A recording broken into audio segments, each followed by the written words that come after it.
నేను మీ షన్విత. అందరికీ కూడా ఉగాది శుభాకాంక్షలు. అసలు ఉగాది పండుగ అంటేనే ప్రతి ఒక్కరికి కూడా అసలు మన పంచాంగం ఎలా ఉంది? మన రాశి ఎలా ఉండబోతుంది? ఈ సంవత్సరమైనా మంచి జరుగుతుందా? ఏమైనా చెడుందా? అనేసి ప్రతి ఒక్కరు కూడా చూసుకుంటూ ఉంటారు. మరి 12 రాశుల వారికి ఎలా ఉంటుంది? ఎలా ఉండబోతుంది? ఏదైనా మార్పులు జరుగుతాయా? అనే విషయాల గురించి మనతో పాటు చర్చించడానికి ప్రముఖ తంత్ర జ్యోతిష్యులు, జ్యోతిష్య రత్న, జ్యోతిష్య సామ్రాట్ చింత రుక్మాంగదరావు గురువుగారు ఉన్నారు. గురువుగారితో మాట్లాడి ఈ రాశుల గురించి కూడా తెలుసుకుందాం. నమస్తే గురువుగారు. మాతృదేవో భవ, పితృదేవో భవ, ఆచార్య దేవో భవ. ఓం నమో మాందేశ్వరాయ నమః.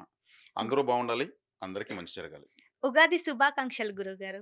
చాలా సంతోషం. మీకు అలాగే మన ఛానల్ వీక్షిస్తున్న ప్రేక్షకులకు, ఈ 2 రాష్ట్ర తెలుగు ప్రజలందరికీ కూడా ఈ శ్రీ పరాభవ నామ సంవత్సర ఉగాది శుభాకాంక్షలు. గురువుగారు పేరులోనే పరాభవ నామ సంవత్సరం అనేసి ఉంది. పరాభవ అంటేనే అయ్యో! ఏం జరుగుతుందో కొంచెం కన్‌ఫ్యూజ్ ఉంటుంది. మరి పేరులోనే పరాభవ ఉంది కాబట్టి సంవత్సరం మొత్తం ఎలా ఉంటుందంటారండి? ప్రభవ విభవాది 60 తెలుగు సంవత్సరాలు మనకున్నాయి. హ్మ్. మనకు ఒక్కో సంవత్సరానికి ఒక్కొక్క ఫలితం ఉంటుంది. ఆ సంవత్సరం యొక్క టైటిల్‌లోనే ఆ సంవత్సరం యొక్క ఫలితాన్ని మనం అర్థం చేసుకోవచ్చు. ఇప్పుడు ప్రభవం అంటే వెలగడం అని అర్థం. హ్మ్. అంటే ఒక అభివృద్ధి చెందడం అని అర్థం. అదే ఆ ప్రభావంతోనే మనకు స్టార్ట్ అవుతుంది. అదే మనకు ఈ మధ్య వికారనామ సంవత్సరం వచ్చింది. హ్మ్. వికారం అంటే ఏమి?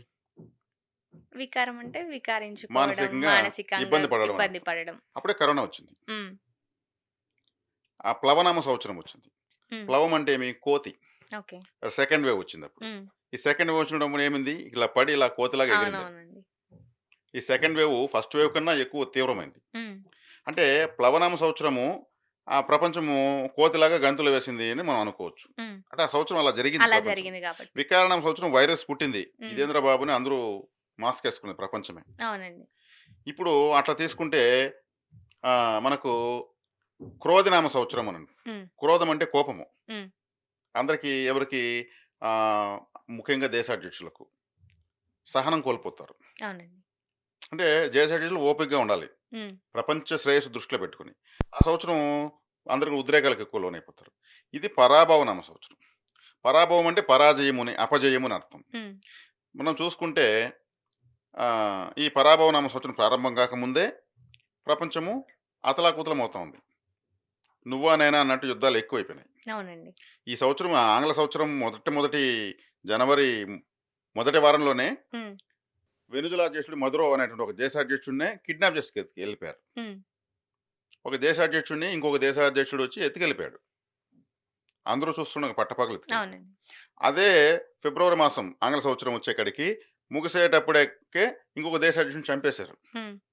ఇరాన్ అధ్యక్షుడు అయతుల్లా అలీ ఖమేని, హ్మ్. అలీ కొమైని అని కూడా అంటారు ఆయన. హ్మ్. చంపేశారు. అంటే ఆ, ఇది ఎవరికి విజయము ఎవరికి పరాభవం అంటే అందరికీ పరాభవమే. అలా చేయకూడదు. అంటే అలా చేయడం ప్రపంచ శ్రేయస్సేం కాదు కదా. అవునండి. అంటే ఇక్కడ వచ్చేకాడికి ఒక 2-3 రోజులకు ముందే ఒక గ్రహణం జరిగింది, చంద్రగ్రహణం. అది మన చంద్రగ్రహణం. భారతదేశానికి పాక్షికంగానే కనిపించింది. హ్మ్. 25 నిమిషాలు సంథింగ్ కనిపించింది. అవునండి. ప్రపంచానికి ఎక్కువ కనిపించింది. ఆ గ్రహణం రాకపోయే ముందే చంద్రగ్రహణం కదా. హ్మ్. చంద్రుడు అంటే ఎవరు? మనసుకు కారకుడు. ఓకే. మనసు అదుపు తప్పే కదా అంతకుముందు ఆ ప్రభావం స్టార్ట్ అయిపోయాడు అది. అవునండి. ప్రపంచానికి కనిపిస్తుంది, మన దేశానికి కనిపించదు. హ్మ్. ఆ ప్రపంచం అంతా కూడా మానసిక అదుపు తప్పి ఒకరిపైన ఒకరు ఏం చేస్తున్నారు? అందరూ ఎవరిపైన ఎవరు గెలవాలని అందరూ పరాజితులైపోతున్నారు. హ్మ్. యుద్ధం చేయడం అంటే ఎవరో గెలవడం కాదు, అందరూ అవునవును. ఓడిపోవడమే. ఎవరి మీద ఎవరు కోపం, ఒక దేశాధ్యక్షుడి పైన ఒక దేశం పైన ఇంకొక దేశానికి ఒక దేశాధ్యక్షుడికి ఉంటే అటు సామాన్య ప్రజలు ఎవరి కడుపు కాల్చారు, ఎవరు డబ్బులు తిన్నారు? హ్మ్. ఆ మిసైల్స్ వచ్చి పడడం వల్ల ఇదొక పెద్ద పరాజయము, ఇదొక పరాభవము. ఎక్కడో ఏ దేశాలకు యుద్ధం జరుగుతుంది, మనకు లేదు కదా మనం అనుకుంటున్నాము. కానీ మనకు జరగంది, ప్రపంచానికి మిగిలిన దేశాలకు యుద్ధం రానిది, నష్టం జరగనిది, వాళ్ళకి జరిగేది రెండు ఒకటే. మొత్తం అన్నీ పెరిగిపోతాయి. హ్మ్. పెరిగిన చోటనే కాదు, పెరిగిన చోట మొత్తం కాలి బూడిదవుతుంది. సరుకు రవాణాల కానించి నిత్యావసర వస్తువులు కానీ అన్నీ పెరిగిపోతాయి. అది పరాజయమే కదా. అవునండి. అంటే ఈ ఆంగ్ల సంవత్సరం ప్రారంభము పరాజయంతోనే హ్మ్. ప్రారంభమైంది.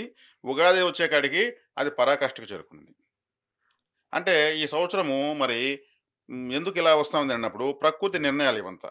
హ్మ్. ఇవన్నీ పెద్దలు ఆలోచించే ఆ సంవత్సరానికి ఆ వాతావరణం అలా ఉంటుంది అనేసి ఎప్పుడో ఆ యొక్క ఫార్మాట్స్ సిద్ధం చేసి పెట్టేశారు. హ్మ్. కాబట్టి ఇప్పుడు ఆనందనామ సంవత్సరం ఒకటుంది. హ్మ్. దాని పేరు ఆనందనామ సంవత్సరం. ఆ సంవత్సరం వచ్చేకాడికి ప్రపంచానికి ఆనందకరమైన విషయాలన్నీ వస్తాయి. ఓకే. అంటే ఇప్పుడు ఇవన్నీ కూడా రాబోయేటువంటి ఆనందనామ సంవత్సరం వరకు ఇటువంటి ఉత్పాతాలు జరుగుతాయని బ్రహ్మంగారి కాలజ్ఞానంలో కూడా రాసిపెట్టుంది. హ్మ్.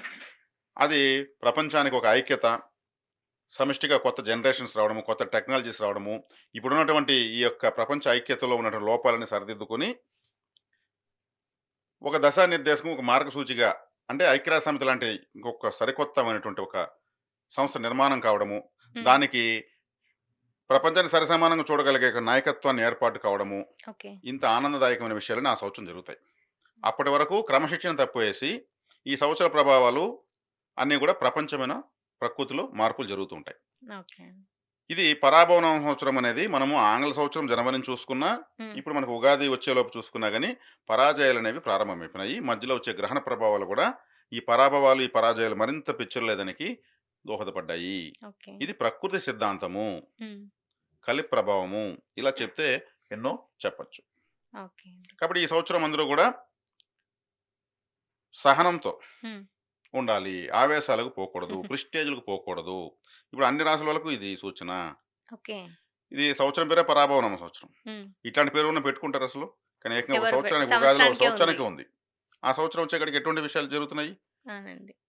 విజ్ఞత, సభ్యత ఉన్న వాళ్ళు కూడా విజ్ఞతను కోల్పోతున్నారు. సహనాన్ని కోల్పోతున్నారు. అంటే అసలెవరికీ ఓపిక ఉండట్లేదు. ప్రకృతికి ప్రకోపం ఎక్కువైంది. హ్మ్. గతులు తప్పింది. మానసికమైన స్థితిగతులు గతులు తప్పాయి. కాబట్టి ఇప్పుడు మనం తెలుసుకుంటున్నాం, మాట్లాడుకుంటున్నాం. ఎవరో తెలుసుకున్నారో లేదో మనకు తెలీదు గానీ, మనం తెలుసుకున్నాం గాబట్టి, మనము ఉన్నంతలో పదిలంగా ఉండడం వల్ల రాబోయేటువంటి ఫ్యూచరు ఈ పరాభవనం సంవత్సరం ఒక 12 నెలలే కదా ఉంటుంది. హ్మ్. తర్వాత అద్భుతమైనటువంటి ఫ్యూచర్ మనం చూడొచ్చు. అవునండి. ఏదో పాట పాడారు. ముందులే మంచి కాలం ముందు ముందున అందరూ సుఖపడాలి నందానందన అని. అలా ఆలోచించుకొని ఎన్నో విషయాలు మనము అనుభవించాలి ఆనందంగా అనుకుంటే ఇప్పుడు ఓపికగా ఉండడం, భగవద్ ధ్యానంలో, భగవత్ సేవలో ఉండడం మంచిది. ఓకే అండి.